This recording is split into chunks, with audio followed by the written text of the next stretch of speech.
Minsan, sa ating mga paglalakbay sa buhay, may mga kwento tayong dala-dala na puno ng pag-asa, takot, at mga aral na nagiiwan ng marka sa ating mga puso.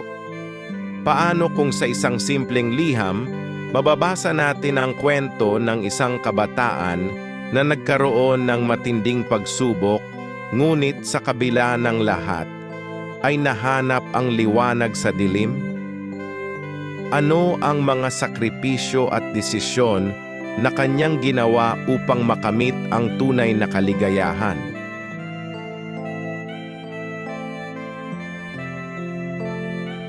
Halina't pakinggan ang kwentong ito na puno ng emosyon at inspirasyon na tiyak na makakatulong sa ating lahat. Motel Niñeta, Motel Niñeta.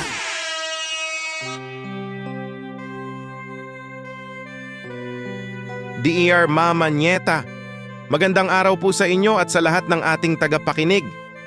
Tawagin niyo na lamang po akong Neri, 25 years old na babae na nakatira sa Maynila.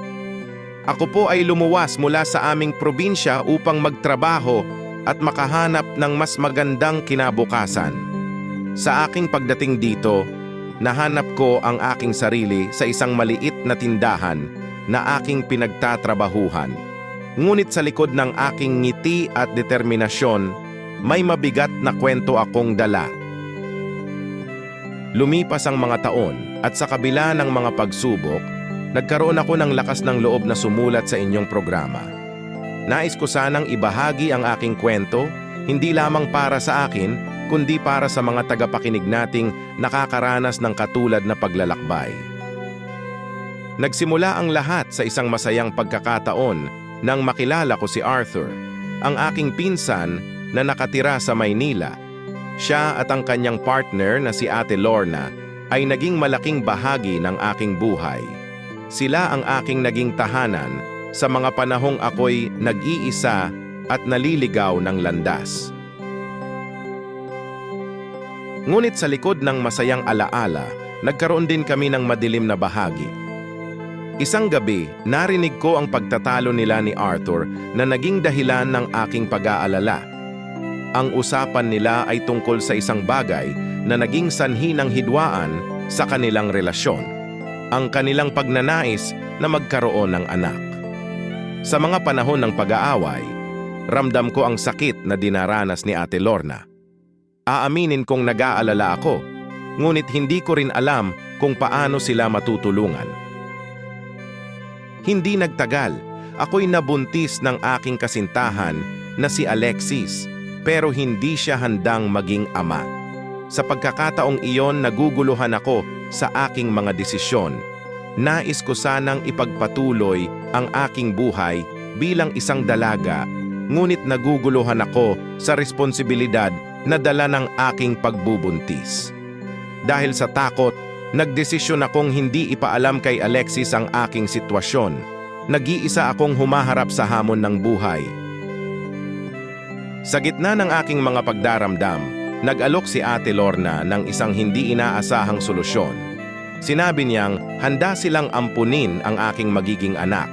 Sa una, nagulat ako at nalungkot, ngunit sa paglipas ng mga araw, unti-unti kong naisip na baka ito ang tamang desisyon para sa akin.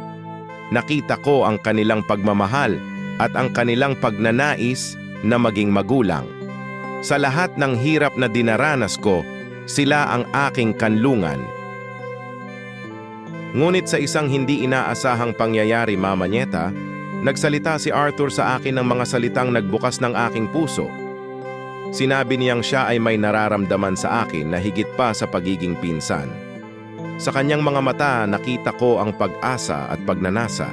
Napagtanto ko na hindi lamang ako nag-iisa sa aking laban. May mga tao sa paligid ko na handang tumulong at umunawa. Habang lumalapit ang aking pagdadalang tao, nagdesisyon akong ituloy ang aking plano. Dumaan ang mga buwan, puno ng pagmamahal at pangarap. Ngunit sa isang madilim na gabi, naganap ang hindi ko inaasahan.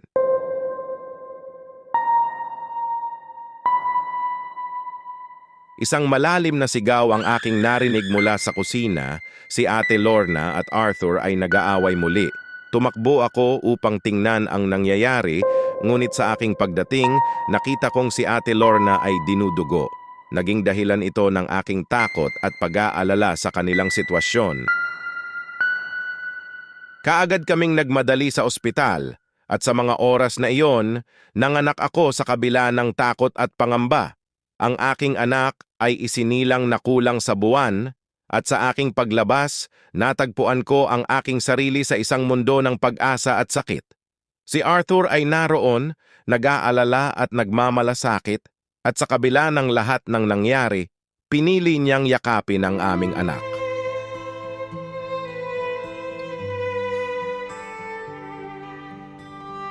Sa mga sumunod na buwan, unti-unti kong natutunan ang kahalagahan ng pamilya at pagmamahal. Naging mas malapit kami ni Arthur at unti-unti natagpuan namin ang aming bagong normal. Natutunan kong hindi lahat ng bagay ay ayon sa plano.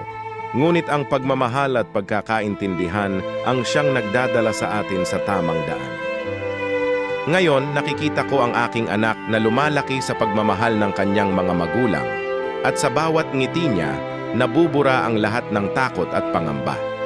Napagtanto ko na sa likod ng bawat pagsubok, laging may liwanag na naghihintay. Nais kong ibahagi ang kwentong ito sa inyong programa upang ipaalam sa lahat na sa kabila ng lahat ng hirap, ang tunay na pagmamahal at suporta ng pamilya ay walang kapantay.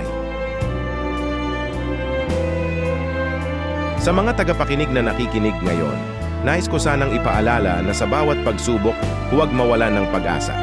Laging may pagkakataon para sa pagbabago at bagong simula.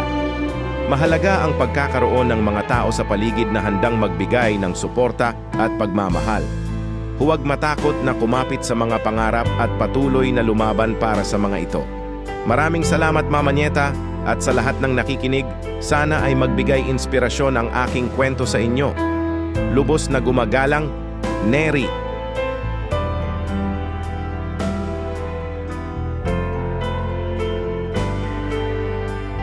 Nagustuhan mo ba ang kwento na yon? Kaya ano pang hinihintay mo? I-share, mag-like at mag-subscribe para lagi ka updated sa makabagong kwento ng buhay.